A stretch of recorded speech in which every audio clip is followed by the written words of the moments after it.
Hello friends, welcome to our channel youth pharmacy. दोस्तों, आज की वीडियो में हम बात करेंगे इकोस्प्रिन टैबलेट के बारे में। आज हम इसकी डिटेल में स्टडी करने वाले हैं और जानेंगे कि कौन कौन सी मेडिकल कंडीशन में इसका यूज़ किया जाता है, क्या इसकी डोज रहती है, क्या इसके साइड इफ़ेक्ट्स हो सकते हैं, कौन कौन सी कॉन्ट्राइंडिकेशंस होती है, यानी कि किन किन लोगों को इसका यूज़ नहीं किया जाता है। सब कुछ हम इस वीडियो में जानेंगे। वैसे तो ये टेबलेट 75 mg और 150 mg में होती है, पर बेसिकली हम यहाँ पर 75 mg वाली टेबलेट की बात करेंगे। तो समझते हैं कि इकोस्प्रिन टेबलेट क्या है, क्यों यूज़ की जाती है। दोस्तों, इकोस्प्रिन टेबलेट जो होती है NSAID क्लास की मेडिकेशंस होती है। NSAID यानी कि non steroid anti inflammatory drugs.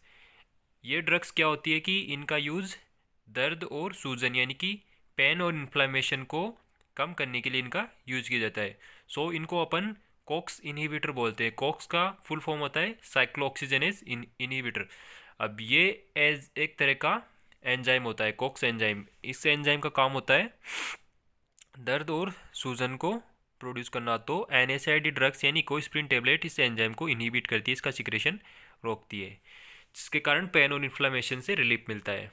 इसी के साथ साथ ये टेबलेट एंटी प्लेटलेट कैटेगरी की होती है, यानी कि इसको यूज़ करने से जो ब्लड का क्लॉट बनता है वो नहीं बनता, अगर क्लॉट फॉर्मेशन नहीं होता है। इसी के साथ ये ब्लड थिनर का काम भी करती है, यानी खून को पतला करने का काम ये टेबलेट करती है। आगे हम बात करेंगे इस दवा के बेसिक यूज़ के बारे में कि कौन कौन सी कंडीशन में इसका यूज किया जाता है। सबसे पहला इसका यूज किया जाता है प्रिवेंशन ऑफ एंजाइना। एंजाइना यानी कि हार्ट पेन से, हार्ट अटैक से रिलेटेड जो प्रॉब्लम होगी उसके प्रिवेंशन, उसके बचाव में इसका यूज़ किया जाता है।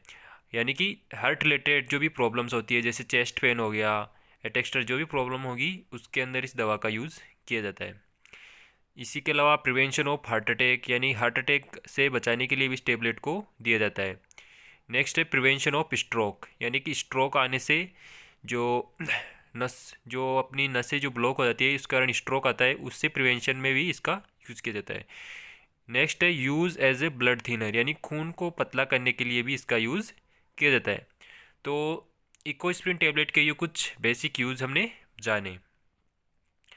दोस्तों, इकोस्प्रिन जो टेबलेट होती है ये टेबलेट फॉर्म के अलावा पाउडर फॉर्म में इंजेक्शन यूज के लिए भी अवेलेबल रहती है। इसी के साथ साथ सपोस्ट्रीज की फॉर्म में भी ये मार्केट में इजीली मिल जाती है।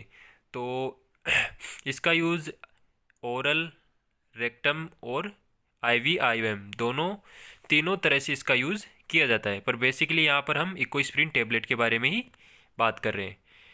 नेक्स्ट हम बात करेंगे इसकी डोज की। तो डोज का सिंपल है, ओडीज को यूज किया जाता है, यानी दिन में एक टाइम इसको लिया जाता है, जो कि 75 mg की टेबलेट होती है। और अगर बहुत ज़्यादा ज़रूरत होने पर ही डॉक्टर 150 mg की गोली लेने की सलाह देते हैं। अदरवाइज 75 mg की टेबलेट ही डॉक्टर के द्वारा प्रिस्क्राइब की जाती है। चलिए नेक्स्ट अपन बात करेंगे इसके साइड इफ़ेक्ट्स की। कौन कौन से साइड इफ़ेक्ट्स टेबलेट से देखने को मिलती है। इस दवा को लेने पर आपको नोज़िया या वोमिटिंग की शिकायत हो सकती है। हार्ट बर्न यानी कि सीने में जलन की प्रॉब्लम हो सकती है। ब्लीडिंग ब्लीडिंग की प्रॉब्लम हो सकती है। ब्लीडिंग की प्रॉब्लम क्यों होगी? क्योंकि ये टेबलेट बेसिकली ब्लड थिनर का काम करेगी, तो आपकी जो वेसल्स से ब्लीडिंग होने के चांसेस बढ़ जाते हैं। तो इसके ये भी एक साइड इफ़ेक्ट्स देखने को मिल सकता है। साथ ही साथ स्टोमक इरिटेशन हो सकता है या फिर इनडाइजेशन की प्रॉब्लम हो सकती है। तो ये कुछ कॉमन इसके कुछ साइड इफ़ेक्ट्स अपने को देखने को मिल सकते हैं। चलिए नेक्स्ट बात करते हैं कॉन्ट्राइंडिकेशंस, यानी कि किन किन कंडीशंस में ये नहीं दी जाती है। सबसे पहली कंडीशन है पेप्टिक अल्सर। पेप्टिक अल्सर क्या होता है कि बॉडी के अंदर, स्टोमक के अंदर HCl का प्रोडक्शन बढ़ने के कारण पेप्टिक अल्सर की प्रॉब्लम देखने को मिल सकती है। तो उन कंडीशन में इस दवा को नहीं दिया जाता है।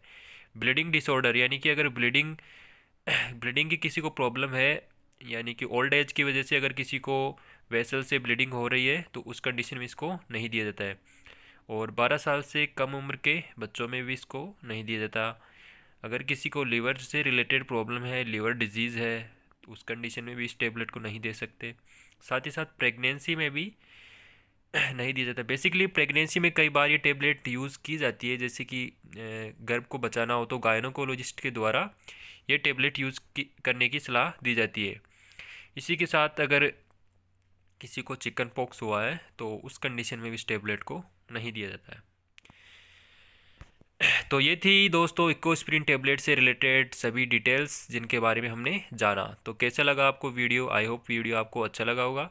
वीडियो अच्छा लगा हो तो चैनल को सब्सक्राइब ज़रूर करें। मिलते हैं आपसे नेक्स्ट वीडियो में। Thank you.